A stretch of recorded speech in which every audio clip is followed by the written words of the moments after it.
ఇవాళ ఈ వేదిక మీద ఇక్కడ ఉన్నోళ్ళు వేలాది మంది శివుడి భక్తులు ఉన్నారు. కీసర్లో మనం శివరాత్రికి పెద్ద ఎత్తున దర్శనం చేసుకుంటాం. యాదగిరిగుట్ట లక్ష్మీ నరసింహస్వామి భక్తులు ఉన్నారు. గుట్టకు పోయి మనం మొక్కు తీర్చుకుంటాం, పిల్లలకు తల వెంట్రుకలు ఇచ్చొస్తాం. రాముడు భక్తులు ఉన్నారు. శ్రీరాముడి భక్తుడిగా మనం అందరం భద్రాచలంలో పోయి రావుణ్ణి గొల్చొచ్చినాం. అదేవిధంగా జోగులాంబ అలంపూరు పోయి జోగులాంబ శక్తి పీఠానికి ఇవాళ పూజలు చేసుకున్నాం. ఒకటే దయ్యం పట్టినటువంటి బీజేపీ వాళ్ళకు జై శ్రీరామ్ అనాలనంట, బూతులో ఓట్లు పడాలనంట. ఎత్తిన జెండా దించకు, ఇచ్చిన పైసలు వంచకు అన్నట్టు తయారైంది వీళ్ళు. ఏంది ఇది అని నేను అడుగుతున్నా. రాముడు పేరు మీద ఎంతకాలం రాజకీయం చేస్తారు? రాముడిని తీసుకొచ్చి బజార్లో పెట్టి గోడల మీద రాసి ఇదేనా మీ నీచమైన రాజకీయం అని బీజేపీ నాయకులను అడుగుతున్నా. అందుకే మిత్రులారా, దేవుడు గుడిలో ఉండాలి, భక్తి గుండెల్లో ఉండాలి. వాడే అసలైన హిందువు. నా మనసులో నుంచి మాట్లాడుతున్నా. నేను హిందువును, నేను దేవుణ్ణి నమ్ముతా.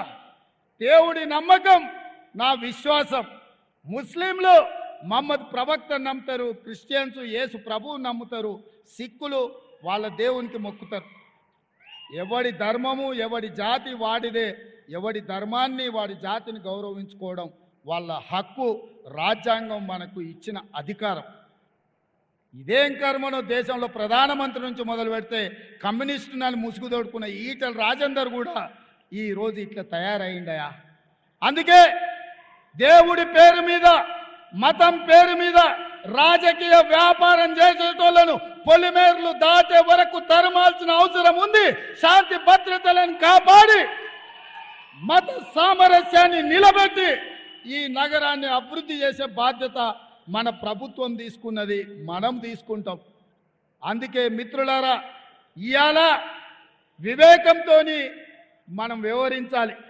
వివాదాలతోని సంక్షేమాన్ని దెబ్బతీయొద్దు.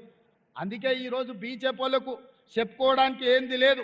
పేదవాడికి ఇల్లు ఇచ్చింది లేదు, నిరుద్యోగులకు ఉద్యోగాలు ఇచ్చింది లేదు, జన్ధన్ ఖాతాలో పైసలు వేసింది లేదు, రైతులను కాపాడింది లేదు. ఈరోజు ప్రపంచంలో ఉండే 125 దేశాలలో ఆకలి మీద ఒక సర్వే చేసిరు.